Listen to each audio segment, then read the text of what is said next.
I mean, I suppose I could turn on my overhead light, but no, it's fine. It's like, fine. It's fine. It's I'm fine. comfortable, so Yeah. shut the fuck up, Toast. How about that? Oh, we're off to a good start, folks. We're off to a good start. How's that for warmth? I got your warmth right here. Yeah.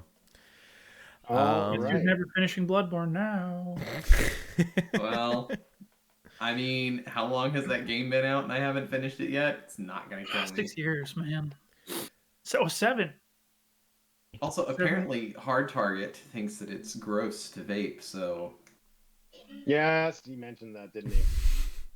Well, we're not. Hard Target isn't our audience. Isn't he though? If the people that we're recording with this podcast is going to be people like Hard Target, I'm quitting today. Oh shit! And you can quote on that Hard Target. By the way, speaking of our friends, Trevor didn't. Yeah, was it Trev? Yeah, Trev didn't even know we had a podcast. No, he has to know. He can't be like. Well, that's what I asked him. I he said, can't be that ignorant. Like. He's not that ignorant. He's just high all the time. Yeah, that's probably it. We talk about it enough. There's no way he's unaware. We have a whole channel. He said he was tangentially aware of it. Tangentially aware, whatever that means. Yeah. Yeah. I don't know. I knew you guys were that's doing the words he used. So. Yeah. What's everyone drinking tonight? Honestly, nothing. I ran out. Finished my hot toddy. A Coke Zero. I had a special day yesterday, and I finished off. Yeah, hey. I don't have the zero. I got the diet today, but yeah, I finished my brandy. I finished my bourbon there. Not brandy, smart ass. No, he was drinking brandy. He was gesturing to This is a Remy Martin 1738. Very nice. Something. Very nice. I don't know what the significance of the 1738 is, but it's real tasty. I've got some nice rum upstairs, but I don't feel like drinking it tonight. I want to wake up with a clear head tomorrow. Nice. I finished my hot toddy, and my sinuses are still plugged. So let's go. It didn't do what you needed it to. No. So I love the engagement we got on Discord when I asked for feedback. Yeah, literally no one. Literally no one responded. So I mean, that doesn't really surprise me. I mean, if nobody has strong feelings on any of the topics, then they're not gonna reply. So, but that say Encanto is a bad movie, and the whole fucking server comes down on you like a wave. They feel much more strongly about a Disney movie, or Disney the fact that someone didn't like a movie that apparently 90% of critics and audiences liked.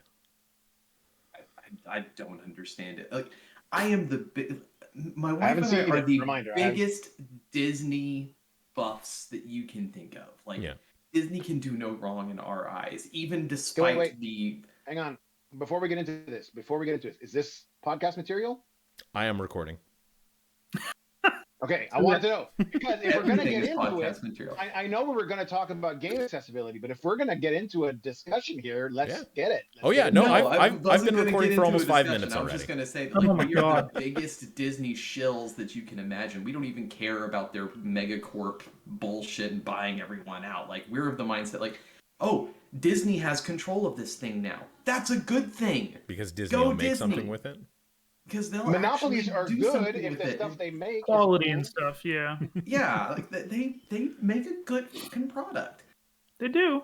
I cannot stand that goddamn movie. Like 5 minutes into it, I was just like, Okay, so let's talk about the 5 because on the Discord we talked about. Well, on the Discord, Muffin, we talked about like you didn't like how it wrapped up, but you specifically mentioned 5 minutes in, so you're clearly not at the wrap up stage. So what happens at 5 minutes in that lost you? Welcome to the family magical. So it's the song, like, okay. It's like, oh my god, this song is just. This is not what I expect from Lin-Manuel Miranda. Like this is like the dude phoning it in, and then just the show just from there. Just I mean, the music throughout. Like I knew like there was no coming back for it at the second song, where like it's the drip drip drip song. Where the strong girl's talking about how, she's actually weak on the inside. I'm like, are you fucking kidding me? Really? This is what your song is going to be about? I mean, her song was more about the pressure she feels about potentially feeling like she's losing her powers. Yeah, and what that would mean. The emotional weakness despite the physical strength. Like just fucking owning it in, man. Anyway. I can have that's just my personal taste. I have actual reasons that I say this is a bad movie, but that is discussion for a different podcast. Sure. Is it? I'm not convinced. Yeah, the one that you do for the University of Oklahoma. You should talk about Encanto. Mississippi State University. Oh, sorry, that one. That's the next job. Well, all American cities are the same. Then finding out that we've been recording for roughly 5 minutes now, I guess it's an appropriate time to draw the line in the sand and say, welcome everybody to this our 5th episode of the Isolation Squad cast. Soon we're gonna have to switch to another hand to count, unless you're doing binary. Once we get past 10, I don't know what I'm gonna do. But I am your toasted host with most, joined by my 3 usual gentlemen. I'll let you guys introduce yourselves this time. Sure. The usual suspects. Hi, I'm Tim. My pronouns are he and him, and there's not much to say about me. Just a soft, sultry voice. Who's next? Me, I guess. I talked. You done? I'm the usual romantic undead, if that makes any sense. Mm-hmm. He, him, and I'm feeling punchy today. I'm gonna give you guys a hard time. Oh, sassy. I am not a muffin.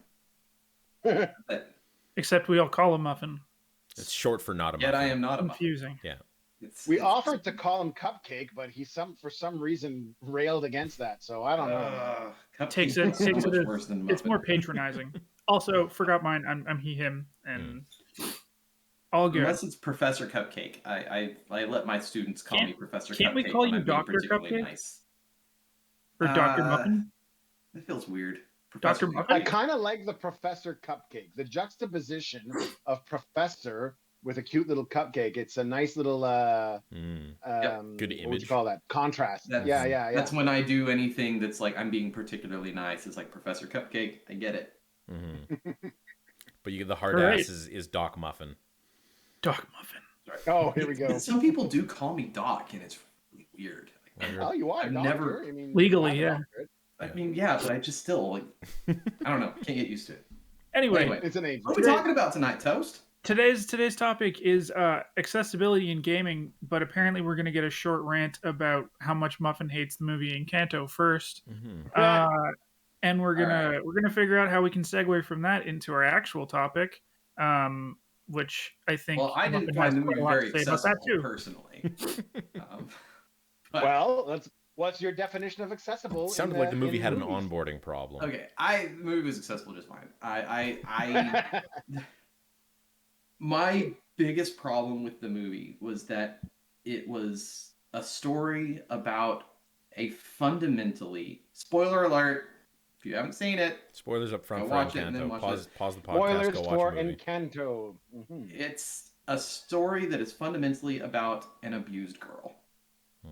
She's in a family full of loving people and all of this, but she is pointedly abused by her grandmother, as are everyone else in her family. Is physically or psychologically? Psychologically. Emotional, psychological abuse. And Toast has already pointed out that the ending of the movie doesn't feel... It feels weird. Like, they just kind of backtrack on any sort of potential progress that's there. But I would go a step further and say the ending of the movie isn't earned. Grandma doesn't learn anything.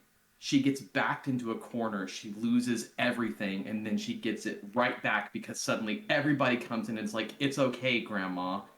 We know you're shitty. You're shitty, but you were shitty for a reason. No, that is not a good message to show. So fundamentally, the premise and the message of the movie is bad. Like that's no good. But there are other issues too. The way that they shot the movie. I mean, the movie is what is essentially it's a set piece movie. It's just like like Harvey or something like this. It is, if you were to see this in a play on Broadway, it would have one set and one set only. And maybe you say that when she goes down into Bruno's space, maybe there's something a little different, but it is a set piece movie. And they don't really use the set piece all that much. It's just there. It's made to be a set piece movie, but they don't really use casita for pretty much anything. Then, as evidence that she's kind of abused, she basically lives in like this little dinky ass space. It's almost like a kind of a slightly deep closet. And then she, everyone else gets all these nice rooms and everything like this. And by God, at the end of the movie, she rebuilds the fucking house, and she still doesn't get a goddamn bedroom. Fuck off. We don't. Do we fully know that? Like, is that confirmed? Yeah, it shows where there's a shot at the end of it after the house is rebuilt that shows where all the bedroom doors are. She does not have a fucking door. Bruno's door is back. We don't talk about Bruno. But Bruno's door was never gone. Bruno's door was there the whole time. Oh, and we're just going to ignore the fact that he lived in the house, ignored by everyone and everything, hidden away because he was driven away by an entire family that didn't appreciate him. How on earth is that a good movie for a family film? And this is not even to say anything about the way that it's shot, the cinematography, the way that the angles and everything are constructed, especially like trying to emphasize, oh, we're going to make this like a Broadway musical. But the way that they shoot it emphasizes pieces of, like, it's just poor construction of a scene. It's not a good movie. I'm going to have to watch this movie now. By any definition, it's just not a good movie. You should. You should. We can have discussions about it. I don't think my view of it is as extreme as Muffins is. As Int has told you, I am a 2 in 10 person. Yeah, from like isn't that extremism by definition, there, Muffins? Yes. Yeah. If you look at it as a movie for children, it's fine. It's good. But I think Muffin's going to push back on that because he's saying it's not fine because it has a bad message. Because of the implications. I will never let my son watch it. Because of the implications. But like, to be honest, you can't I have my implications. If the implications are there, they're there. Like, there's no such thing as an implied implication. Consequences and ramifications. But... Guys, so I do have my qualm with the ending isn't necessarily that I think it's a terrible ending. I think it could have been better had the consequence kind of been fully realized in that when the house is rebuilt, they don't get their powers back because the whole message is supposed to be that, like, oh, they learn how to live as a family and, like, equate everybody as equal and unique and important, right? Not necessarily just because they have powers. Mm-hmm. By giving them the powers automatically back, it cheapens that whole message. But is that going to matter to a 10-year-old? I guess that is like its own discussion, like whether or not children's media has to be kept to like a specific standard and whether or not we value our kids enough to like give them media that's worth deconstructing. Like, oh, they're young, therefore it's allowed to be stupid. Like, I'm not sure I would be. I'm not. I know, and that's highly reductive. Like, yeah, but I mean, it kind of sounds like you're giving it a pass just because it's for kids, right? Like, I mean, maybe, but there's like, I think there's an argument to be made that presenting the story as, look, you learned the lesson, you've done the thing, so you get your stuff back, isn't necessarily a terrible way to resolve it, but from a critical lens and from my own like. What I would want out of a story, yes, seeing the consequences for what they are and seeing them realized would have made it more, in fact, impactful to me personally, which Disney doesn't give a shit about what I think. So, yet, but maybe you'll be a formative member of like the Disney production team at one point in your life. We don't really know. Who knows? Yeah. Anything is possible. Well, I think that's putting the cart before the horse. But anyway. It's too much work. I'm not HT. I don't got dreams of being an executive. Come on. Yeah. Nar. It's like, and I see how there could be people who would view it that way, and I acknowledge that not everybody is going to watch this movie the same way that I did. And I mean, I don't watch Disney movies just because my kid is watching them. I watch Disney movies because I tend to find them genuinely enjoyable. Like first-party Nintendo, they're usually solid, right? Yeah, and Disney, even games that are made for kids, Nintendo does a good job. The same thing with Disney. Like Moana. Man, fucking tastic movie. Just easily one of the best animated films that I've ever seen. One of the best, not the best. The best is still Sleeping Beauty. I don't care what anyone says. Okay. But I can enjoy Moana because of the way that it's done and the way it's presented, but children can watch it too and enjoy it. Frozen 2. Not good movies, but enjoyable. I like watching them. They've got good music. They're not great movies by any stretch of the imagination, but they're enjoyable watches. So anyway. So Encanto falls off the rails. I like how Muffin throws in like by any stretch of the imagination as though it's a fact that everyone knows these are horrible movies. It's a fact. The world agrees. By any stretch of the imagination. Okay, you know what? This has just put us in fighting mood. So let's move on to the actual topic of the podcast for today. I wouldn't say it's a fighting mood, Toast, but I would say that it's no, we're all punchy. We're all maybe. Tim is the only one of us who maybe isn't feeling feisty right now. Like Tim just looks like he's fucking chill and like ready to watch the world burn. Yeah, absolutely. This is I as a blood sport enthusiast, I'm perfectly happy to. He's gonna be the ref. Yeah, I'm gonna watch the red hit the sand. So I'm very excited for you guys to. Okay. No, he's do not this the ref. to He's each the other. audience member with his fingers tented, going yes. I will try to check some of my natural tendencies to like. When I start like debating or discussing things, like I don't know why I tend to get really heated, not angry. That's a different thing. No, just animated. But I do get more animated and emotional, and sort of direct and enthusiastic about things. Hey, guess what? That's entertaining. Yes, it is. But I will try really hard to repress that instinct today. You don't have to. I can take it. Okay. I know where we're going, so I'm ready. So let's dig into it then. We are going to talk about accessibility in gaming and what we think. And before we get into it fully, I do want to kind of put a bit of a guideline around some stuff here because I think when we say accessibility, that can be a pretty broad term and can mean anything from talking about like accessibility in terms of people who have like physical limitations, meaning people with like blindness or deafness or color blindness trying to access the media that we enjoy, versus other types of accessibility, meaning just other barriers of entry. We're going to talk about the Souls series, and as much as Muffin's going to complain about the barrier to entry for them, it's an accessibility, but I don't want to call it a physical accessibility, if that makes sense. Do you guys kind of get what I'm meaning? And please, I am trying really hard to not be offensive. So anybody in the audience is offended, please come and tell me how terrible of a person I am. Well, or specifically like how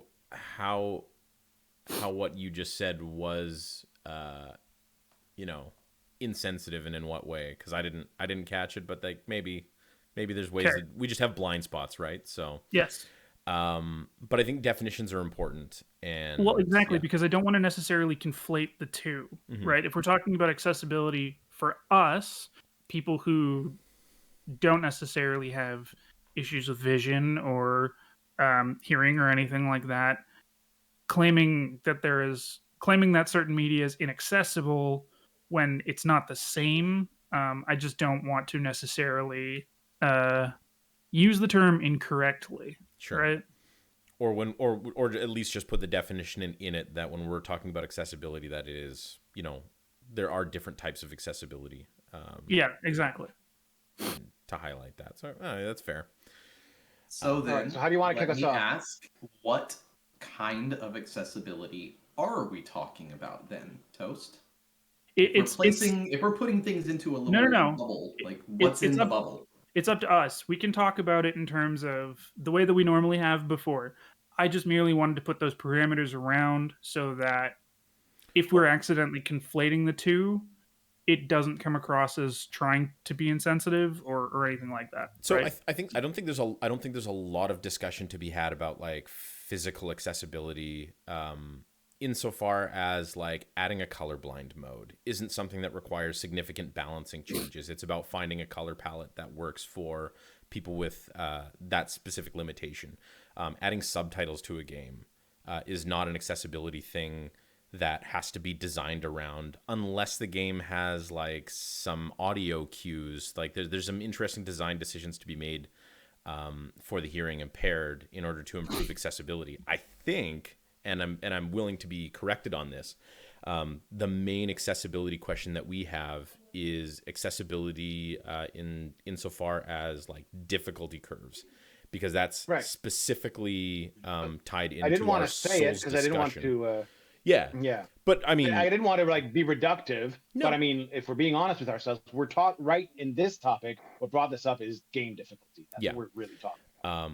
And so whether that accessibility includes, and it doesn't just apply to Souls games. Like whether that includes like an onboarding thing because games are too hard and people don't want to try them. Yeah, because we can talk about other things like esport adjacent games. Like I play League of Legends. You can have an accessibility discussion about that as well. Yeah, like I said, just wanted to get a whole different kind of accessibility. Just wanted to get that's the thing, out of the way, so that just in case we accidentally say something that we're not talking about physical disabilities or I don't think there's an argument to be made or anything. We're specifically talking about making a game that becomes consumable for a broader audience. I think we're talking about audience accessibility in the general sense. Yes. Like how broad of an audience will find game X accessible, as in the sense of, is this something they can enjoy? Because I think that there's nobody in the Discord server or anybody who would ever even watch this who has a soul who would say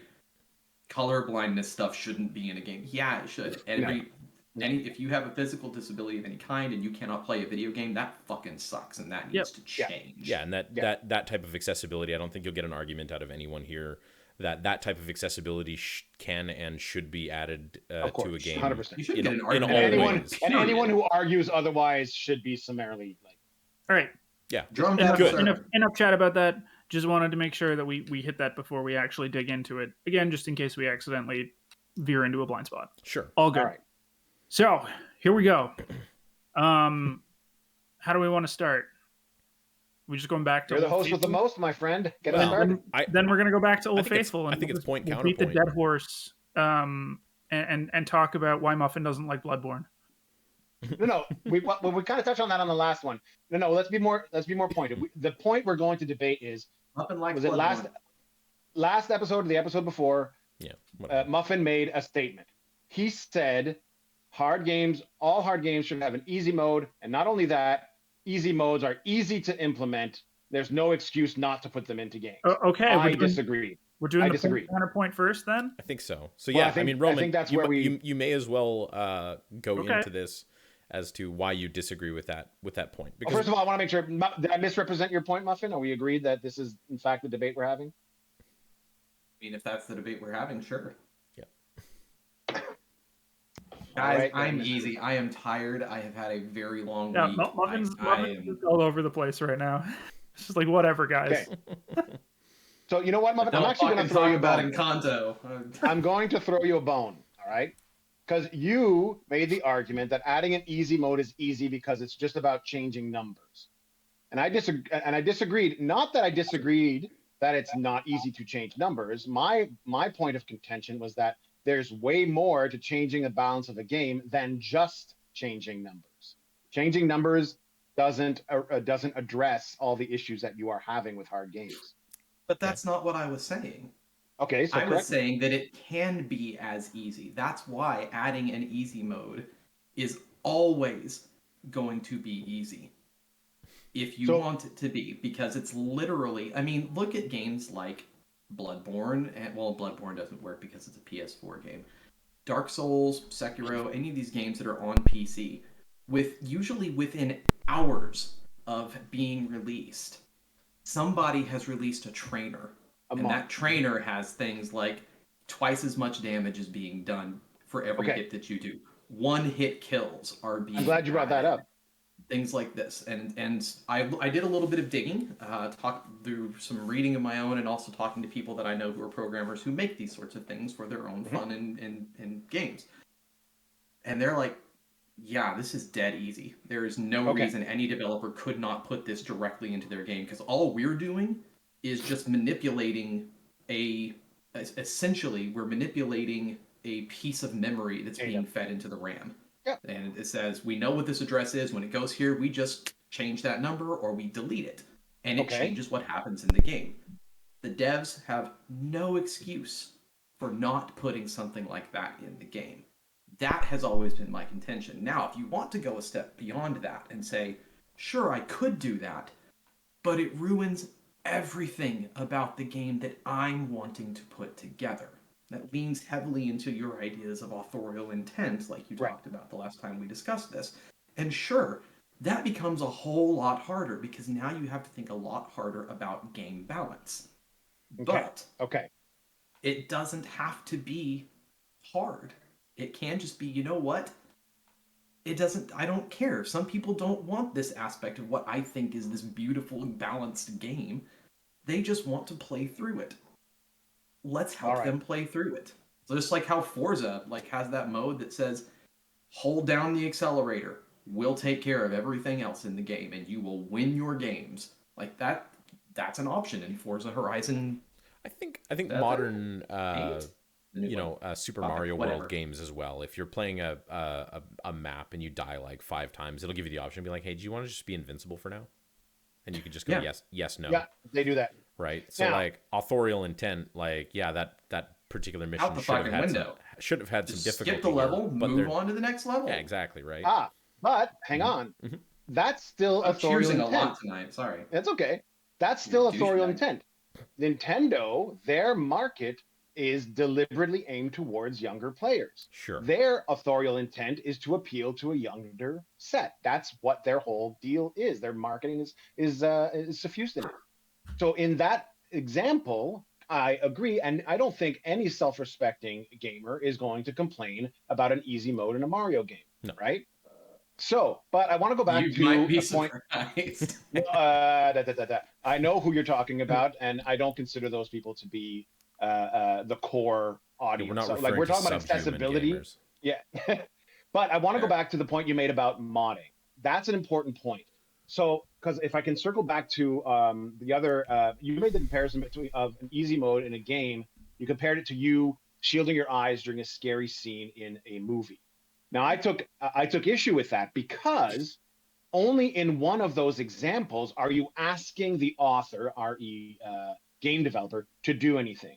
So in the movie, you shielding your eyes, that's all you. The movie director doesn't have to do shit. That's you changing your own environment to avoid the parts that you find are inaccessible to you. But then when you turn on and video games should do the same thing by forcing developers to add an easy mode. Well, now you're asking the creative team to do extra work. As easy as you may think it is, that's still extra work. You're not asking the director to create for you a no gore cut of their scary movie, but you'll ask the game developer to add an easy mode to their game. So my question to you is, why is one incumbent on the viewer and the other incumbent on the developer? Well, one is incumbent on the viewer because it's an imperfect analogy. Well, but it was your analogy. Yes, because it was an analogy that was immediately relatable to Toast at the time, because this is something we've been talking about because we've been watching some scary movies together, and I was like, revolve around me. Because everything revolves around you. Everything revolves around you. We're all figments of your imagination. Didn't you know that? Yeah, this is. Oh God. The moment Toast wakes up, we're all facets of your personality. So that's the disconnect here, is that it's an imperfect analogy, and it's more just it was an analogy that I was making to say that in any other form of media, I can pass over the things that I find difficult for whatever reason. It's only in video games where I don't have that option, and it's because of the interactive nature of the medium. Okay. If you were to do the same thing with, say, like a choose your own adventure book, say, I don't like this piece. Well, where are you going to go in the story if you can't read the next page, you know? So if it's an interactive thing, you have a little bit more of a complication to it. But I do take you to task on what you were saying about how that places all this extra work on the devs and it makes things hard on something. Like, no, it doesn't though. Because another thing that not a lot, but some modders and some trainers that people have developed do, they don't manipulate the memory as it comes out or anything. They just activate development tools. Huh? All of these dev teams have people who test their games, and they test their games, say, look, I don't want to die for the 500th time against the undead gorilla that likes to leap around and break trees in the Sekiro level. Like, he kills me every time. I need to see if his death trigger is still causing a glitch. Infinite health, one-hit kill. Those are built into the games. You can just and they're you need development tools to do that. You need, when you say built in, yes, but you have to go back to the accessibility question. They exist, yes. That doesn't mean built in. Built in means accessible without any modification. Built in means I turn it on, I have access to the tools I need. That's not really true. Okay, so we're gonna have to agree on some language here because that's not what I mean when I say built in. I'm saying it's in the code. It exists there. Sure. All games are editable. All games are editable. There's no game that you can't do that. And I think the distinction is whether or not the adding of this feature is trivial or non-trivial. And what it sounds like is if they're already part of the dev tools, it's trivial to add a menu item to turn on dev tools. But I have a caveat to that. Hang on a second. Sure.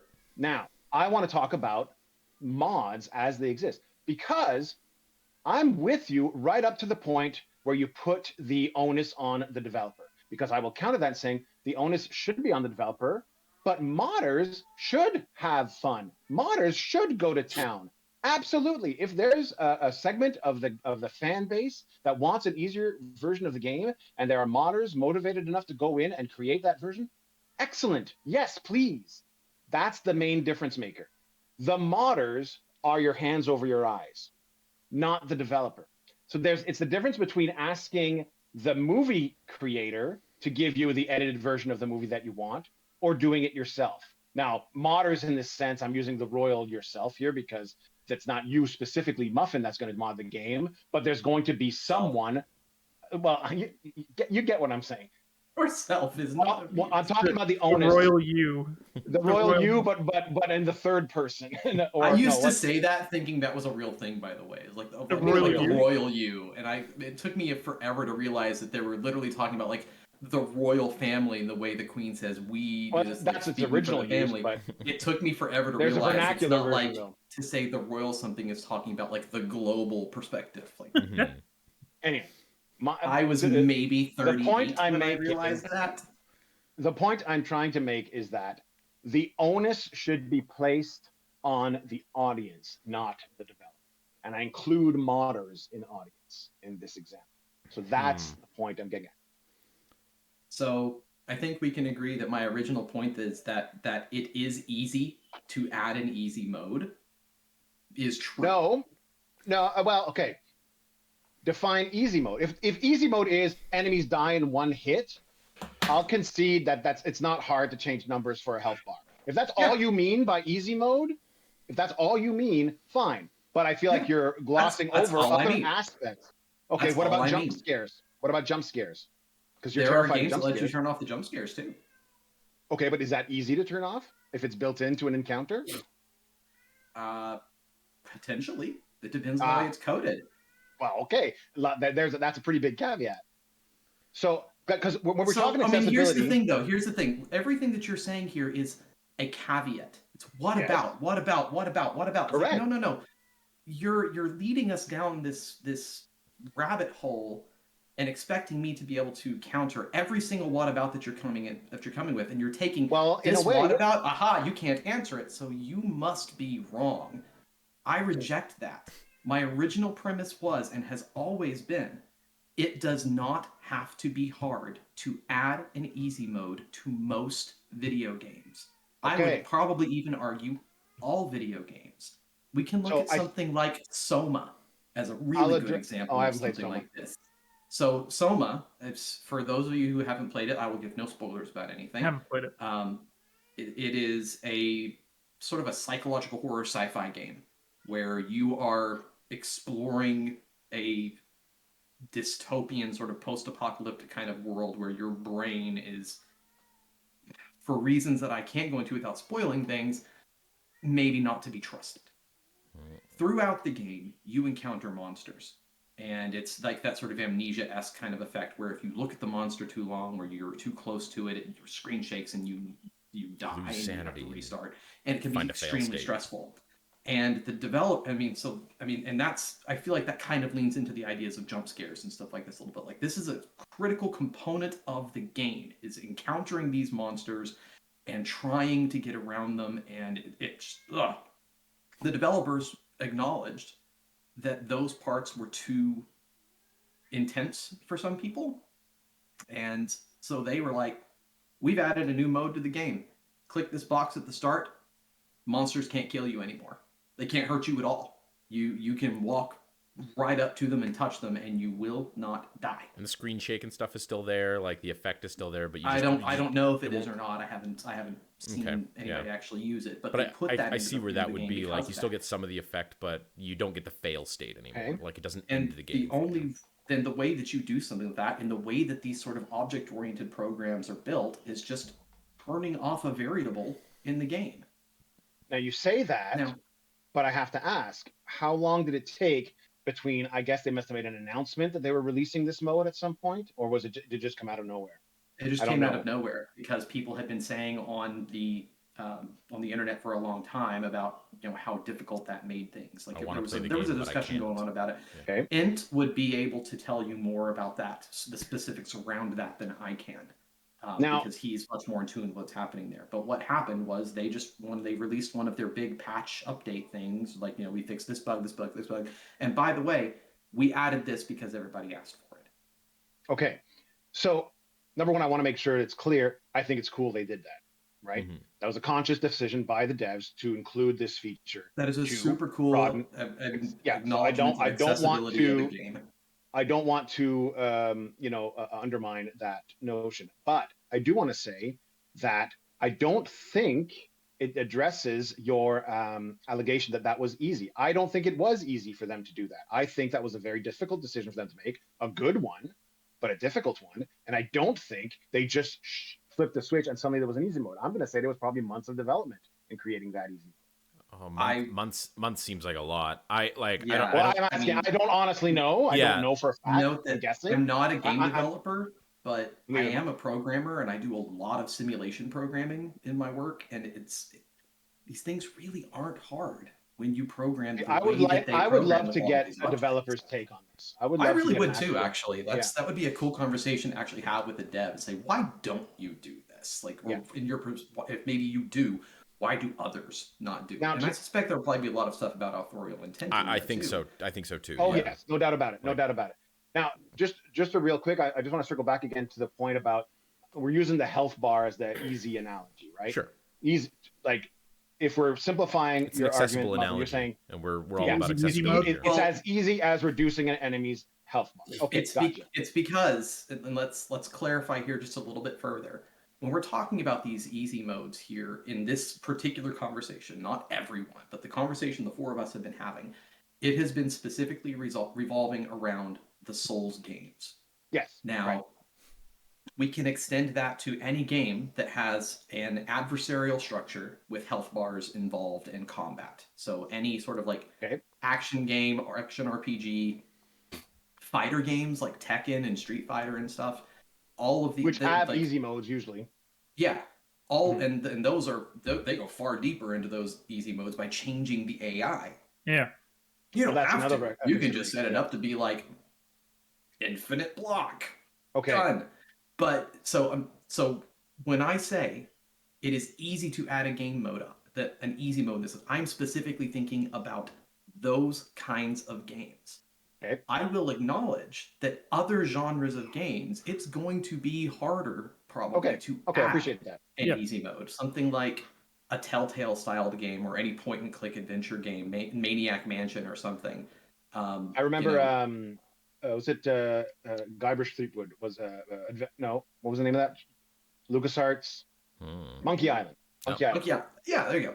I believe it was Monkey Island 3. They had an easy mode, which literally changed some of the puzzles in the game to something else entirely. Yeah. And that's a whole lot harder.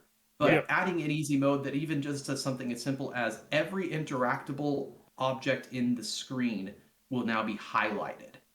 That is a big bit of coding. Yeah. Probably still not all that difficult, but still something that's going to take more effort. Depending on the genre of the game, it will be harder to add an easy mode than other genres. It would have meant making sure you included a variable in a lot of the programming you were doing before, and it's a foresight thing then. Yeah, I would argue, and I genuinely believe that any game genre can be easy to add an easy mode to, if you come into the game planning to have that easy mode, because then you build into your objects. But now we're back to authorial intent. An easy mode piece. Yeah, and I think there's an easy and short little side quest we can do here, which is to say, like, is there an argument to be made that an easy mode, for lack of a better word, that still maintains that authorial intent, something that works within the framework of rather than just like a one-hit kill mechanic, or just something that that still allows you to maintain the feeling and the heart of the game? Is that more valuable and or worth the additional effort versus doing something trivial like adding in a dev tool and a checkbox? Because I think we can all agree that a checkbox is easy, but to be the dick of it, I think it again depends on the game that you're trying to make. Mm-hmm. And I'm not saying that I agree with this, but this is usually the argument that a lot of chuds on the internet would use whenever I don't hear very often. whenever the Dark Souls easy mode conversation comes back up, right? Which is, well, we can't have, like, they're not going to put an easy mode because they make this game to be hard as fuck. Intent. Yeah, that's what you're talking about. Yeah, but that doesn't necessarily mean, to Muffin's point, that it's difficult for them to have added the easy mode, right? But if they are coming at the game with the thought that we want this to be a difficult, punishing experience, that's the point. That's what we want the player to experience through playing this game. Then, of course, they're gonna not want to add that, right? Mm-hmm. I don't think as a consumer it necessarily means that you are less right in wanting that, or less right in modding it in order to see the rest of the experience. But it's it does make that conversation of saying, like, hey, you'd sell more games if you had an easy mode. Well, that conversation doesn't make sense to a developer who's going, well, but my intention for this was to be difficult. Mm-hmm. Like, if I wanted to sell more games, I would just do something different. Yeah. Like, it's kind of reductive in a way, like, okay, I know that's not what I want to make, though. But yeah, that's the argument we were having last time as well. So, and I mean, I think I posed this last time. I said, okay, but are you owed an easy mode, right? I think I said that. And that's another question entirely. My answer, honestly, is no. You're owed whatever the creator wants to give you, and you do have a certain amount of responsibility when going to purchase a video game to do your research. And so pre-purchase. Pre-purchase. Do it regardless of research. Absolutely. We only pre-order Souls games here. Consume. Oh, did I say? Oh, no. Sorry, I'm doing a bit. You didn't say anything. It's not you. I thought maybe I misspoke. You may have missed the public admonishment that Toast and I received. No. Roman was directly part of that. I was a part of that, but I didn't catch the callback. Yeah. But the point I'm trying to make is that there is a certain amount of responsibility on a consumer to research the game they want to purchase. Sure. Now, again, but it's kind of a tangent to the accessibility. Mm-hmm. However, if, for example, it's generally clear ahead of time to a potential buyer that a game is of a certain level of difficulty, for example, and they don't hide that fact, they don't try to like market it as a super easy kids game, then you play it super hard, then there is a certain, like, the Latin phrase, caveat emptor, buyer beware. You need to know what you're getting into. And if you aren't the kind of person who enjoys hard games, but you buy this game anyway, and then you get mad, well, that's not the author's fault. That's kind of your fault.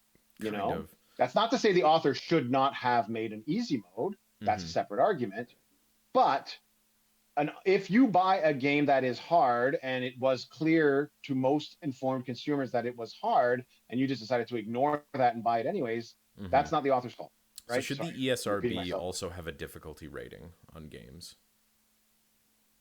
I don't think so, because I think it's far too subjective. I know. That was a little bit of absurdism. Yeah. But like, I mean, because like I could see some value in that potentially. If we're worried about that. Thing.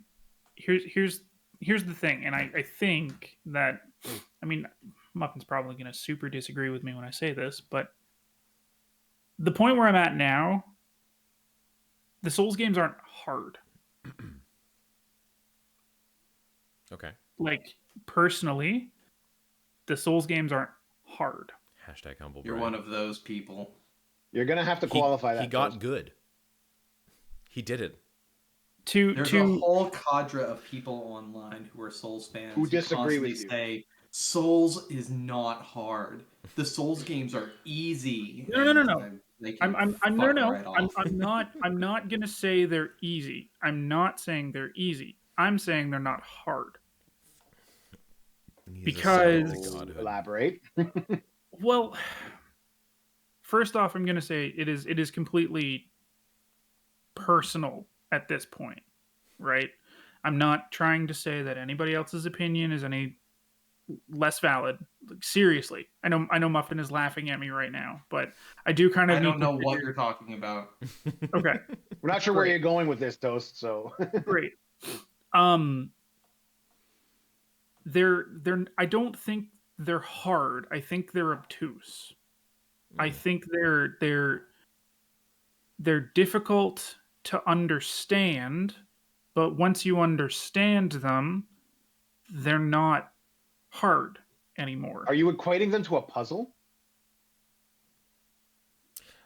Like, is it one thing that, do you think it's something that you can figure it out, and once you figure out how this game is meant to be played, suddenly it's easy? Like he says, not easy. Kind of like a Rubik's Cube. Once you know the trick to solving a Rubik's Cube. Still not easy. Like Sekiro. Yeah, once your brain clicks. Once you figure out how it's meant to be played, it's like, this is Dance Dance Revolution with samurais. All right. Yeah. I think you've got an argument there, Toast. I think we just got to get there. Mm-hmm. It's you. I think a couple of things happen once you stop thinking it is hard, quote unquote. It is like, it's definitely set up so that enemies are incredibly difficult. You're not given a ton of direction. You're not you're left to your own devices.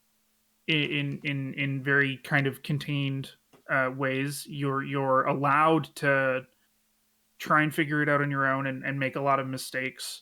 But I think the most important thing that happens, and what happened particularly to me, was at some point, it's like the stress from the game, because for those of you who don't play Souls games, part of the whole ethos of the environment is that you're dying over and over again because the world is stuck in this curse and this cycle of undeath. And so everything's kind of constantly coming back with bits of its humanity kind of being stripped away slowly, which feeds with the mechanic of respawning and stuff again. But when you die, your souls or whatever stay in a certain place, and if you can get back to them and retrieve them, they aren't lost. But if you don't, they're gone forever. Which is a frustrating mechanic. It's incredibly frustrating. But that's part of the difficulty we're talking about. So let's compare it to, for example, a Mario game where essentially dying has no consequence. You die, you just start over, you try again. You can easily get infinite lives. Dying is a minor speed bump, if anything at all. You lose whatever 2 minutes that you took to do the level. It's an inconvenience at best. It's an inconvenience, exactly, yes. Whereas in a Souls game, dying implies a loss of resources, which are potentially recoverable, but not guaranteed. And there's plenty of times where you're going to lose a large amount of resources because of a mistake that you made. Now, but I'm going to help you out a bit, Toast. I think I know where you're going with this. I think what you're trying to say is the systems that exist in Dark Souls can be understood. So I'll make the comparison. Do you guys know what the Kaizo Mario games are? Do you guys know about this stuff? It sounds familiar, but I'm not. Okay. It's not jumping out at me. Because we're back at mods. So Muffin, remember you were saying there are mods out there to make a lot of harder games easy. Correct. But there are also mods out there that make a lot of easy games hard. And Kaizo Mario is one of these. You see variations on this in also the Mario Maker games, but it started on the internet. It started on the internet as modifications to the actual Super Mario ROMs, where literally the developers make levels rather that are ridiculously hard, technically beatable, but ridiculously hard to the point that it requires not just mastery of hand-eye coordination and the controls, but also like pre-knowledge of the memorization of the layout of the level. Those are deliberately hard, and it's bragging rights when you manage to get through it. But they are not fair. No one's going to make the argument that a Kaizo level is fair in any way. There's hidden traps, invisible holes, all this kind of baloney that the only way you can get past it is by dying multiple times over and over and over. But you see, until you master the muscle memory to get it. You're now. Souls is not like that. Souls is not like that. But in stating it that way, they actually are, because that is very similar. To play the Souls games, you are meant to either take them very slow and pay attention and learn about everything, or you're meant to fall into the traps and die. And then next time you're not going to go there because you know the traps are there, or you'll have pre-knowledge and pay more attention to them, right? Like that might be more true in 1, maybe. But they toned that down in 2 and 3 a little bit. But you learn by ramming your head against the wall, fighting a boss, and looking at their like. But you have to acknowledge. But here you have to acknowledge, Toast. That's not attractive to all gamers. I'm not saying it is. I'm not trying to say I feel like you're undermining your own argument here. You just finished saying it's not hard, and then you said, but there's lots of times when you're going to die and there's nothing you can do about it. You just got to suck it up. Well, that sounds hard to me. Based on the way that we were trying to equate it there with the Kaizo Mario, you're using the words you're using and the setup you're trying to use to describe the game as unfair and hard. Those things that are in Dark Souls. I know, but those are things that are in Dark Souls. There are unknowable traps without having foreknowledge of them. There are holes in the ground that you're going to fall into. There are things you're meant to kind of learn either by seeing somebody else or somebody telling you, or you fall in and you die and you learn. But here's the thing, Toast, is that I feel you're hurting your argument by admitting that. I probably am. I'm not trying. Like, again, the reason I'm saying I don't think it's hard is it's a personal thing for me at this point, right? Not hard for you. Because I also don't think the logic of a Souls like. I don't know. I'm losing track of all of this anyway. So, but let's step back. You made a statement. You said Dark Souls isn't hard. Did you mean not hard for you or not hard in general? Because those are two different things. Because if you say not hard for you, I agree with you, because I beat Dark Souls too. It's not hard for me either. I figured out the systems. I know how to beat Dark Souls now. But the argument is that I think it comes back to how we're defining what makes a video game hard. Well, that's what I'm asking you to do. I'm asking you to do that. Okay. So what makes a video game hard?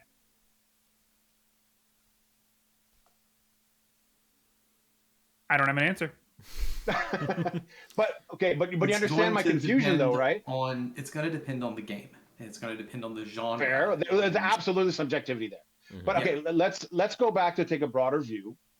We're talking about the Souls games because there is a general understanding in the gaming sphere that the Souls games are hard, whatever that definition is. Right. And there's an understanding that difficulty is a good thing, and it should. To some, but to Muffin, it's not. Yeah, I agree. To Muffin, it's an impediment. Right. Yeah. That's what we're here to discuss. Mm-hmm. Now, and the reason I'm coming back to it is because you made a declarative statement, Toast. You said it's not hard, but now it feels like you're kind of walking that back a bit. So then, if we try and square the circle here, and we really say like. I think the best way to say it is I do think the Souls games are unfair. I don't think they're hard, again, necessarily, but I do think they are unfair. So that I will make that I would make the reverse argument. Okay, I think they are hard, but they're not unfair because the systems can be overcome. You don't have to like cheat or do some weird like crazy semi-glitchy move to get through. Like the Kaizo Marios, you have to use glitchy moves. Like there's a way you can wall jump on a pipe that isn't a normal mechanic that you would normally use. It's actually a glitch, but you have to use it to get past some Kaizo levels, for example. You never have to rely on a glitch to get anywhere in any of the Dark Souls games. So they're hard, but they're hard within the rules of the game. Maybe there's some surprise traps that might get you. Sure, okay, I'll admit to that. But the tools that the player is given without having to like break the game are sufficient to play through it if you're determined enough. Okay. Is that fair? Have the but let's go into a specific example then necessarily. You played Dark Souls, right? Yes. You're running around in the depths and you fall through the one part of the sewer and you fall into the cursed frogs and you get cursed. Yep. Which happens to me 100%. If you haven't looked up anything in terms of that will probably kill you, no doubt about it.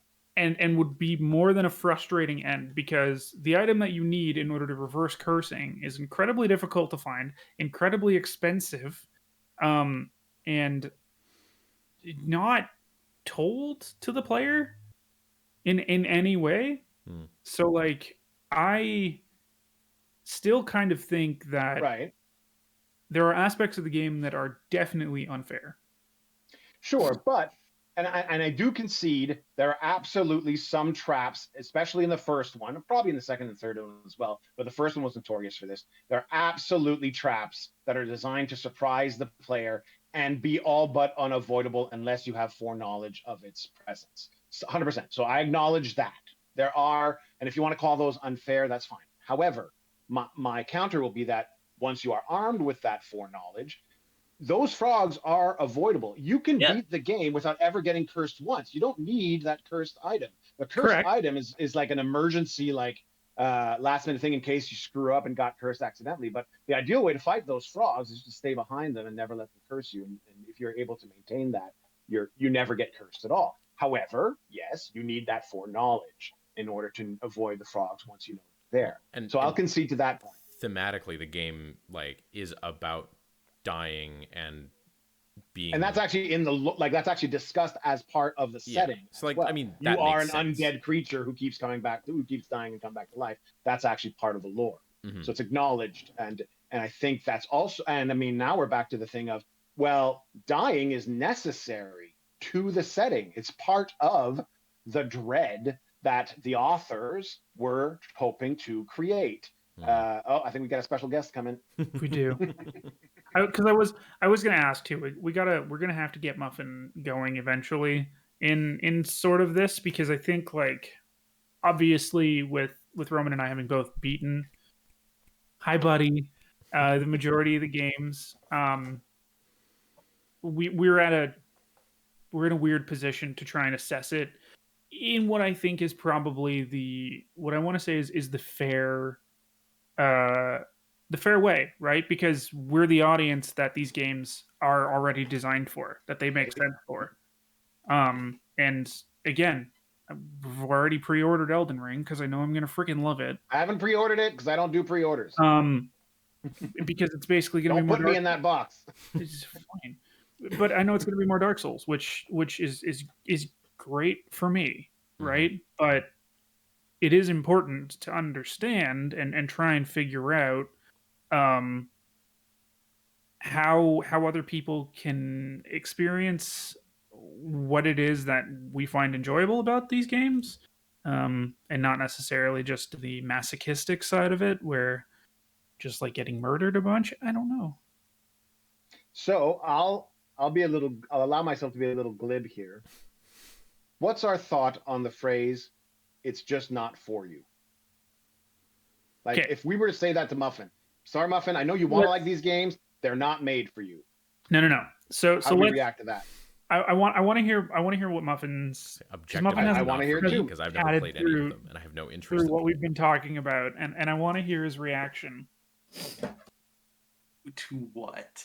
To the phrase. It's if I were going to put my chud hat on, as Toast calls them, and I just say to you, all right, you can't deal with Souls games. Well, they're not for you. How do you react? First, is that what Toast wanted me to respond to? Because it's me. This is me. There's a lot that has been said here. All right. So, and I'm just shut up, and I'm gonna let people make their points instead of jumping in, because sometimes you need to let people make their points. All right. So now I'm throwing it to you now. It's just not for you. I would say that's not your call to make. Okay. Full stop. So, probably not the answer you were maybe hoping for. I'm of two minds. I want to say first of all, I'm being glib on purpose. I don't actually feel that way. I'm role playing it. If somebody were to say to me, "Well, it's just not for you," then I'd be like, "Well, clearly it is for me because I want to experience it." But that's a good answer. There are things about it that give me pause and that make it very difficult for me to get into it. And the fact that those things exist as detriments to me does not mean that the thing is not for me, and you don't really get to decide what's for me or not. I guess the only thing that it just falls on the side of like whose permission you're asking there. Like if the audience is wanting that sort of thing, I think that's a good point. That's just as valid as the developer themselves saying that it's not, right? Like, I feel like that maybe is where the case could be made for like the mod side of things. So I would say the community breaking access, they get to decide for that thing. I don't like. I want to be clear. I'm 100% behind the mod community. I think mods are great. Yeah, I think mods are great too. I have a hard time with saying that it should be done by mods because, like, a lot of platforms make it extremely difficult. A lot of developers make modding extremely difficult.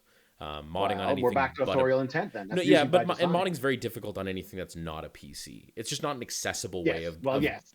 Again, by design. Sure. Yeah. It's just like the accessibility side of that is just another layer of obfuscation of trying to gain access to these games. But yeah, like the idea that the fact that Muffin wants to access should be reason enough for him to be able to access it. Yes. And to have the door closed on that because the author of the experience says no. Seems like a bad door to close to me, but okay. Yeah. Let's back a little bit up there because I think there is something which we've touched on before, but I still really want to hear how much Muffin thinks I've been wrong about all the points I've been making. So come on, let me have it. Let's go. I think that how do I say this politely, delicately? Does it need to be polite? I don't know. Well, I don't want to be rude or anything to Go my ahead. friends. I think that to say that a game is not difficult because you have suddenly found a way for it to not be difficult for you is naive. Yeah, that's fair. It's and it's kind of elitist, actually. It's the same sort of attitude I think that people on the internet oftentimes have when they say, oh, the Souls games are not hard. And then a few minutes later, when you say they should have an easy mode, we'll say, oh no, that would make the game too easy. Like, so you're implicitly acknowledging the games are actually hard. They're just not hard for you because of something. And I would even argue to those people who say the game is not hard for me. It's like, yeah, it is. Because I watch people who claim the game is easy, and I watch them die to the same 3 guys in the Undead Burg at the start of the freaking game because they let their guard down for a split second. Yep. They died because they were not on point, ready to go nonstop. That is what it takes to get through a Souls game. You can't just, unless you are some sort of savant, like you can't just be like relaxed back in your chair, just like, dude, go unwind, play the Souls. No, it's not one of those games. That's not that kind of game. And if it's not a game you can passively absorb. I didn't say they were easy. I explicitly said multiple times, I know they're not easy. You're saying they're not hard for you. But I've also said they're not easy. They are pointedly hard. No, anybody who says otherwise is either deluding themselves or they are being purposefully obtuse, because they are hard by any metric that you can think about. They are difficult games. They're meant to be difficult. Yeah, I don't know. I don't think you should be tempting Miyazaki by saying, "Oh, this isn't hard," because he's going to be like, "Yeah, that I was going to say." Let me show you. Miyazaki, the author of the game himself, says these games are hard. Toast. Like there's then maybe there's a different way. There's some other word. Maybe you're not finding the right word. Yeah, there must be another way to express what you're trying to say. Because when I hear you guys react that way, I do agree. Again, like, from a purely objective standpoint, they are. I know what that word is, Toast. What is the word? It's not Vanguard. The game is hard, but over the course of playing it, you figured out what made it accessible. Probably. But that took work. Work that not everyone is willing to put in. And that not everyone can put in. I am one of these people that it's not usually a matter of willingness for me, because I played through Sekiro, although I beat that goddamn game. And I can't with the Souls games, because there's something about them that makes me so stressed out that I sweat. I don't know if you can see how, oh my god, my cat. I can see how red my ears are right now because I'm so warm at the moment. Like, that will happen, like, it's because I'm so stressed out. Like, and like, I have a physiological reaction to playing this game where my body is like, you have to stop now. And like, out of curiosity, you're literally harming yourself. Yeah, I was playing through Bloodborne at one point, and my wife had gotten me my first ever smartwatch, and I was like, I want to just turn on my heart rate monitor and play this game. There were times I was playing that game that my heart rate was like 150. Holy shit. And that's like when I'm having a hard workout and I'm lifting heavy weight in a high intensity interval training. I'll be at like 155 to 175.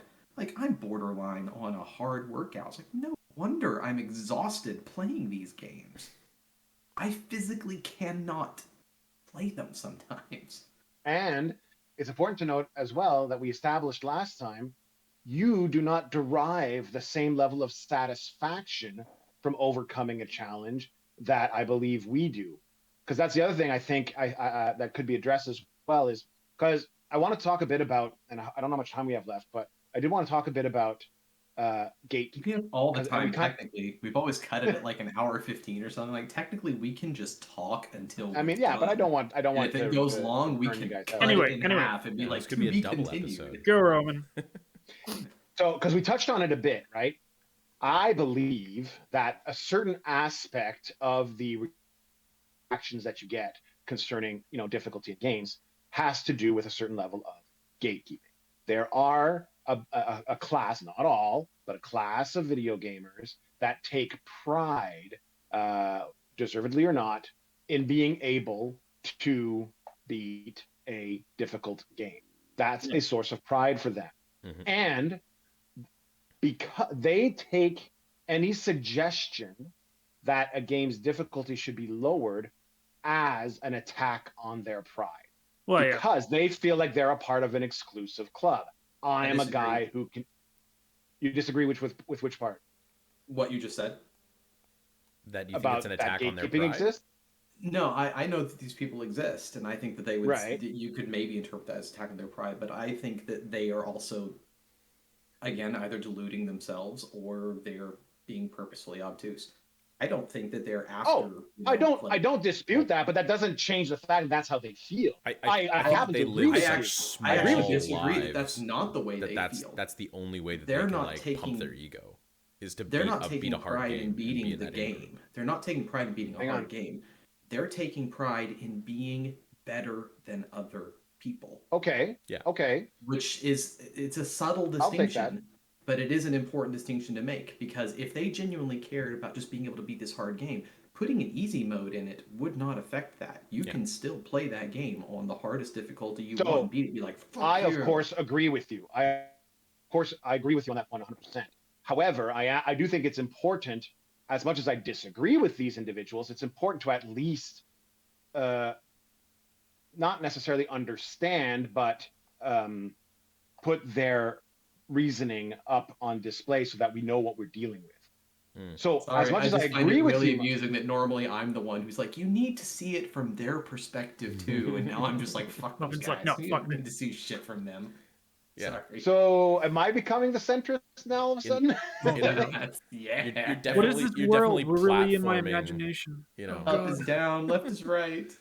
Cats and dogs living together, mass hysteria. Yeah, think of the children role. All I'm getting at is gatekeeping is a thing, which I of course disagree with, but that doesn't make it not a thing. It's a thing. Yeah. And that's one of the sources of pushback. Yeah. Yeah. And that's one of the sources of pushback in this whole narrative, which I happen to agree with you is irrational. However, the fact that it's irrational doesn't mean it's not there. You can't simply wish it away because it's irrational. It still exists. Yeah, irrational as it is, it still exists. I guess the question then becomes, though, like, how much do you want to foster that, though? Like, a game developer, zero. Yeah, but developers can decide to put the easy modes in, and that'll make these guys mad and fuck them. Some developers have already decided to do that. Yeah.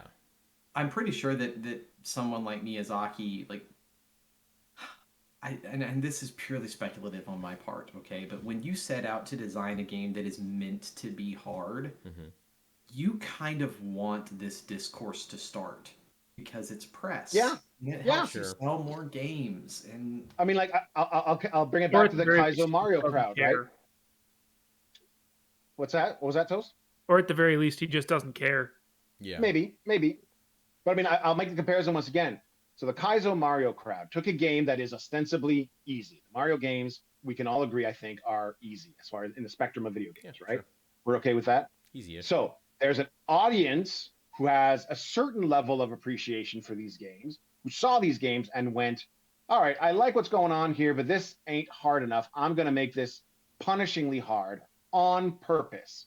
And it's only going to be accessible to a certain subset of video gamers who have the patience, dexterity, what have you, to get through this. And we're going to be a little exclusive club.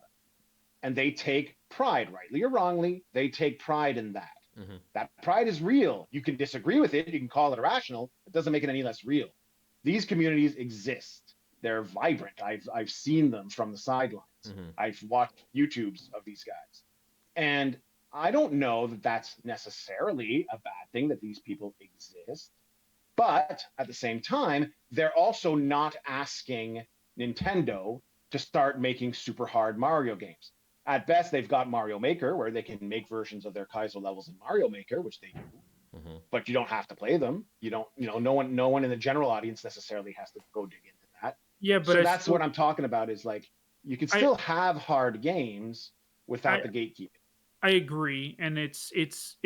I think at that point it becomes potentially conflating the fact that we're not talking about existence of thing is bad.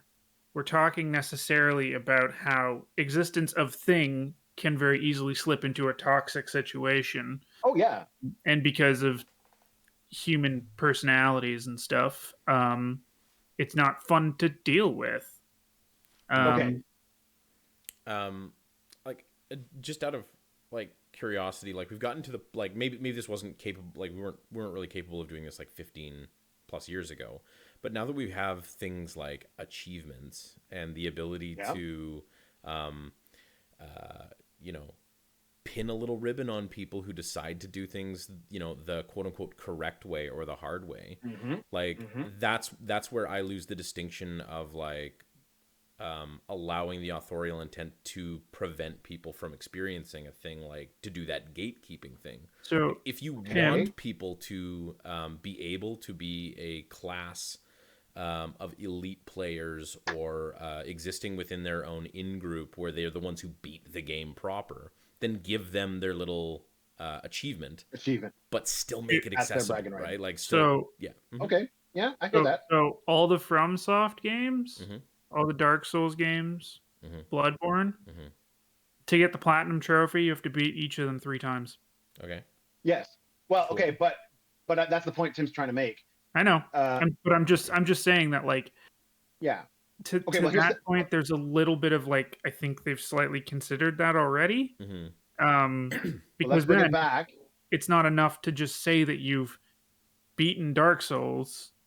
It's now, have you platinum Dark Souls? Do you have all the achievements? Right? And that could be what the elites are. But I do want to ask Muffin something about that. How do you feel about achievements? I mean, I'm pretty sure that you've come to peace with the fact that you are not an achievement chaser. You are not going to get all the achievements in any given game. Neither am I. Okay, but that's there are important. A lot of games I have that I have like 2% of the trophies or achievements on them. Same here. Same here. Good with that. Like, now, I'm not going to deny that getting the little boop, boop doesn't get a little, dopamine push to me when it happens. But I'm never going out chasing them. If any, like, it gets the whole like when a game becomes work, it's not fun anymore. If anything, I find achievements to be annoying in that perspective. It's like I'm playing the game. You can turn them off. Boink, and then I get the notification like, "Fuck you! I don't care." Now I kind of I still get a kick out of that. But I don't chase them. But Steam a lot of people do. When you get an achievement in Steam, it's just the bottom right-hand corner, a little thing that's only about like big, just goes floop, and then back down, and it's done. Oh, and the PS5 makes it so much worse too, because it captures like 30 seconds of video. Oh god! After you get the achievement. Yeah. Oh, I want to commemorate the fact that I beat the tutorial. Oh my god. Fuck! Thank you, thank you, Sony. So then, this is immortalized. To put a little pin in the rest of this, I do still want to pose the question, and I think Muffin and I have touched on this before, and I want to revisit this. But I do still think that the co-op in Souls games is at least an attempt to give some kind of an easy mode. It's not really an easy mode, but give more agencies to the players to make the game slightly easier. Do you agree or disagree? Or do you think it's incidental? Yeah, Muffin. Do you agree or disagree?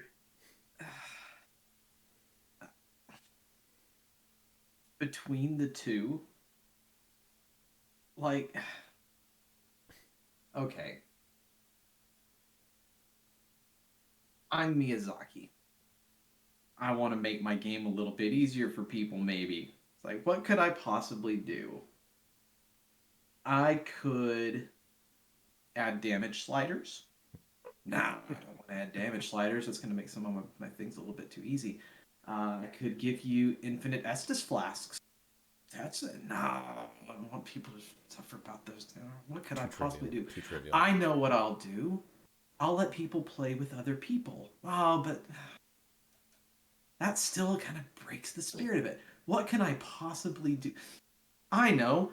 I'm going to hide all of the co-op stuff behind the most fucking obtuse bullshit sub-menu setup you can possibly the imagine. games are just obtuse And in general. if you want to play with Why your is we friend, you have to surprised? go to all these fucking hidden sub-menus. Like, But- it's Dark Souls the menu now is what You we're go doing. I through kind of agree with 3 Muffin. menus Listen, in Bloodborne know to get what? to the password. Also, why don't we But- also just make this all the more hard by saying we're going to make it something you can't even play with particular people. You're just going to be dependent on the whims of the people that you bring in. And let's just forget about the fact that a lot of our community is built up of people who love to grief you for no other reason than because they think it's fucking funny. No, it's fuck you. Now, that's Miyazaki's flipping himself off in the mirror for saying these things to himself. Yes, I think inherently he's an unhappy man and he knows that he's a bad person. He admits he's a sadist. He actually probably does hate himself. So I say Toast, I've said it many times, I will say it again. Toast is my accessibility settings on these games. Woo. He makes the games easier and approachable for me. Thanks, buddy. And But that's because of your pre-existing relationship.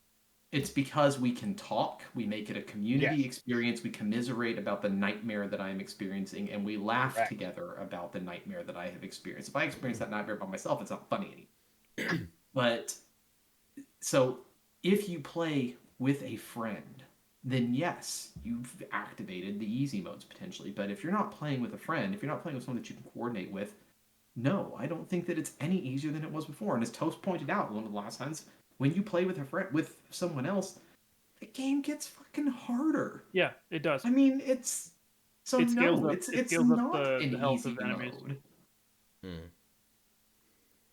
So you disagree? It's not an easy half-ass attempt to make a game. It's incidental, like you said, Tim. Yeah. Well, I do want to know it's meant to be fundamentally. It's a different game mode. Experience. I don't think it's necessarily like they didn't design it to be easier. Like I think maybe the initial summoning stuff was meant in order to try and help alleviate a little bit of the pressure, but to be able to play co-op is purely just probably them going, wouldn't it be fun if you could play this with your friend? Yeah. And when you read about the original, but then you got to think about stuff. The first articles about Demon Souls, like they talked about how you can bring people in to help you, and that was part of the sell. Like when things get too hard, you can bring people in, but it sure doesn't feel like it was made with that intention in place. Because if it were, you wouldn't make it difficult to bring. And yet they've perpetuated that system, right? They've perpetuated that system for 5 games now. Right. It's not like the first time they did it was like, this is kind of obtuse. Let's make it easier for the next game. No, they kept it. Yeah. They kept I was really hoping system. that for Elden Ring that they would actually like implement a party system. Like I'm going to host the game and let's bring my friend in and let's do this. And they've said that that's not happening. No, it's the same. It's the same system on the Dark Souls always. You have a consumable item that you have to find, and you have to spend this resource. And it's important to note. And it's important to note that your buddy is only there until you beat the boss, and your buddy gets kicked out. Or they die. You got to summon them again. Or they die. And then you got to summon them again. That's and if you die, stupid. God, what a fucking right. Well, but I want to hang on. Stupid. I want to address something Toast said. Toast, you admitted it. You said it's obtuse. You said it. Yes. Obtuseness is an accessibility issue. Being obtuse reduces accessibility. That's not a good thing. I agree. Sick 'em, Roman. Sick 'em. I'm not like. I don't know. He is a Miyazaki apologist. Slightly, probably. Who knows? Sorry, we pick on you for it, but like it's like I acknowledge. I mean, let's bring this back full circle. It's like the Encanto. Like I consider myself like in the middle of this like the debate Encanto because I am the centrist. I just realized it, Tim. I just realized it. I am the centrist in this debate. I just had the realization. But I didn't fully realize it until just this moment. Oh, I'm glad you clicked for you. But to bring this back full circle, it's very much like the Encanto thing, where like I cannot stand it, but and I can point to all these technical reasons that I don't like it, but ultimately none of that really matters because someone else likes it. I think that the Dark Souls games are just stupidly designed. It's like I'll never understand why somebody has fun playing these games. But Toast loves playing these games. He's the kind of person who will play them single player all the way through, play it through, and he said he was going to get the platinum. I'm that guy too. Bloodborne together. Yeah. So like I acknowledge I don't that these things work for some people, but fuck, man. I don't know where we're like. I'm not sure where we are at in the whole accessibility thing. This is like there are things about Dark Souls that I love. I think we could sum it up. Experience the lore, and I want to experience the world building and the art design, and I want to explore and find things. But there are blocks in your way. I just want to do it without having a heart rate of 160 or whatever. Like, I just want to be able to sit and enjoy the fucking game. And if someone says, "Well, you want to play Spiritfarer or Animal Crossing or something," like, fuck you. There's a world where I play those games and a time when I play them, but they're not the only game that you should have access to. They're not. No, I get it. This I get need that I have. I need it. You want to access the material, but there are barriers to you enjoying these products that you feel personally should. There's no legitimate reason for them to exist. Like so here we go. Dark Souls is grimdark. I don't really like that phrase. Like, I think it's just sort of a stupid genre name to throw. It's a grimdark setting because it's grim and it's dark. Stupid portmanteau. Fuck off. But it is a grimdark game, and Isn't it portmanteau if you take two full words and just match them together and not anything? Yes, we had a whole discussion about this. Grark. Yeah, the Grark would be grimdark is just two words. So anyway, there's shit. You derailed my train of thought now. Yeah, completely. It's grimdark, and you don't necessarily like that word, but I like grimdark as a setting. Like, if you can point at something and like say this is a grimdark game, I'm probably going to like it. I hate the word, but you love the setting. I like the aesthetic and everything. I hate that word. I love the aesthetic. And Dark Souls hits that. Of all video games out there, it is probably the best example of that kind of feeling and mood. And I love that stuff. Without it straying into like a horror movie where it's no longer grimdark, it's now horror. But you know. Yeah, I love that, and I want to experience that.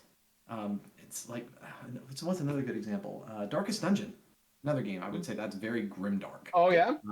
With some. But do you have the same accessibility issues with it? Sometimes. I find it deeply frustrating for the same reason that I find all roguelikes to be deeply frustrating. But, Okay. Yeah. Anyway, I don't know where I'm going with this, but. You like the setting, but you're frustrated by the fact. Yeah, okay. I understand. I'll get you through them. But with the easy mode. Drag you through them. So I think. When does Elden Ring come out? End of February. Okay. Let's clear our calendars for the end of Elden? February. Yeah, that's what he said. Talking about Elden? February. I'll be there with you guys too. I'll probably watch if you guys are I'm streaming. on Xbox though. What are you guys going to be on? PlayStation? Oh, PS5. Yeah, I'm gonna have to be on Xbox. I think they'll have crossplay. Oh yeah, no, we'll be able to bring Roman in if we want. Nice. Oh, you think so? Oh, that's cool. Then. Oh yeah, no, because the password system, their servers are independent, so you can. You go on to another player's system.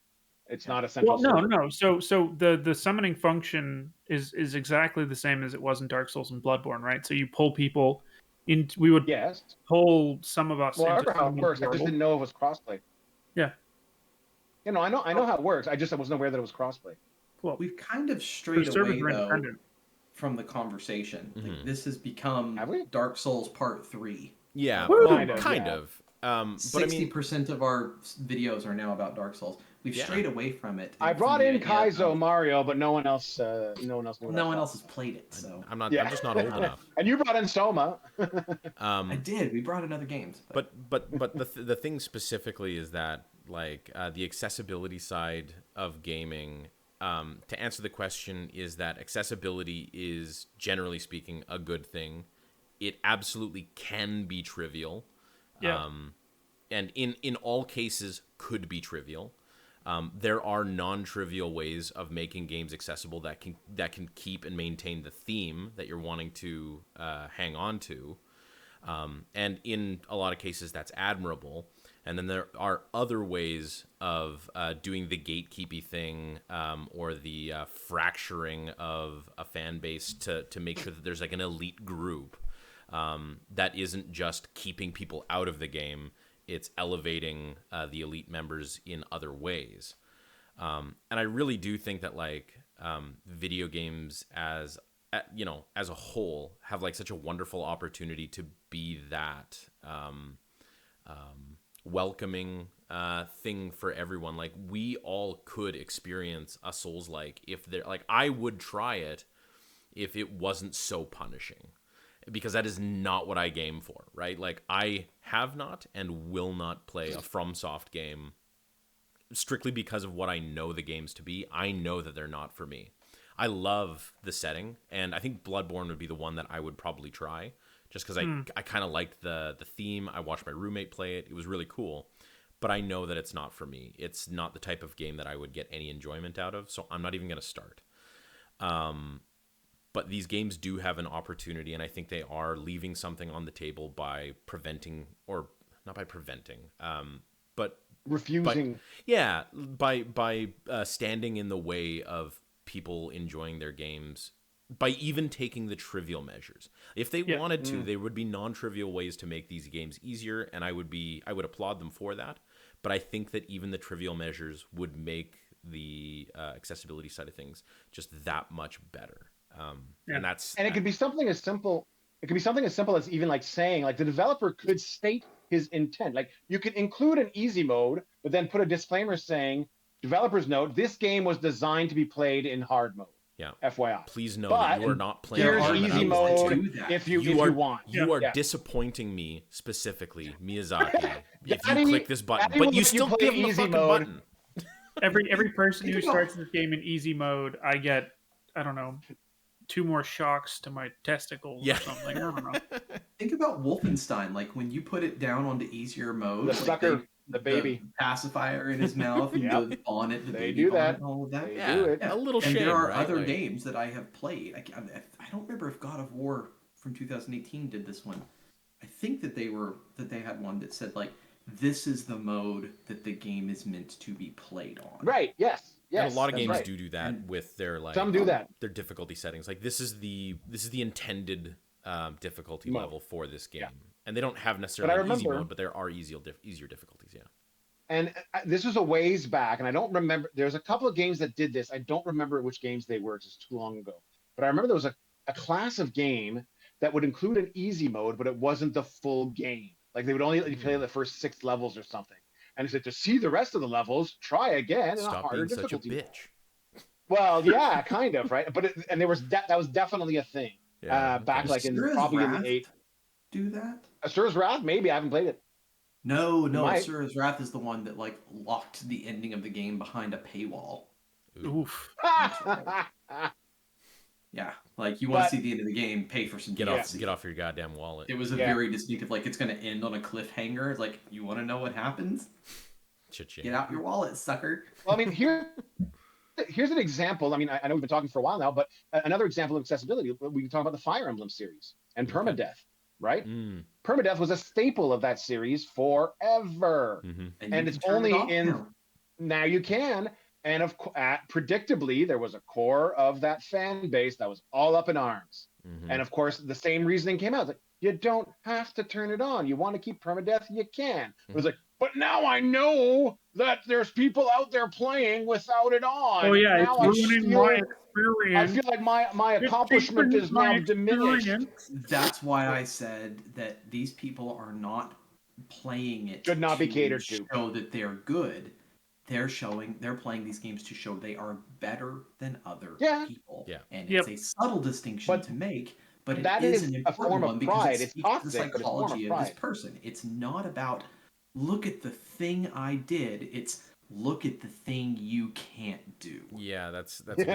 Inherently competitive and adversarial. And what I wanted to say was that like those types of these people couldn't get onto the football team in their lives are so small and their accomplishments so menial that this is the thing that they're gonna latch onto and fucking stomp their feet about. You know, those people can go fuck themselves. I think we're all in agreement. Kinda. Oh, except Centrist. Centrist is kind of go fuck yourself. Okay. Hey now. No, not this one. This one. It'll make sense in the video. I don't know where you are in relation to. You're actually below me, Tim. So I mean, on my screen. Yeah, I know. Okay, all right. Well, on the recording, it'll make a lot of sense. Yeah, because we're getting your screen on the recording. You know, to Tim's point, I do think it's a pretty good place to pull it all together and say that. Yeah, I think generally we all think accessibility in games is a good thing. There isn't really any reason for it not to exist. You know, it doesn't cheapen anybody's experience. It's idiotic to think otherwise. If you disagree with me, fight me. And look, I'm always going to keep playing Souls games and doing what I can to help other people experience them and enjoy them. Because I don't expect everybody to have the same experience I do, because that would be dumb. We're not all the same people. And I am always going to keep buying them. We are. We're probably not finishing them. No, we'll make you finish them, Muffin. You're going to get through them. I believe in you. I believe in you. You're a complicated man, Toast. Power of friendship. Nice. Yes. All right. So are we wrapping up the? I think so. This feels like a wrap up. I was just about to do the outro. God damn it, bunch of cowards. Until next time. You're the one who was just complaining how tired you were. Thanks everybody for potentially watching this. I hope people are watching this. We'll see you in the next episode. You know, from Muffin, Roman, Tim, and myself. We hope you have a good night and see you next time. All right. Bye. Bye.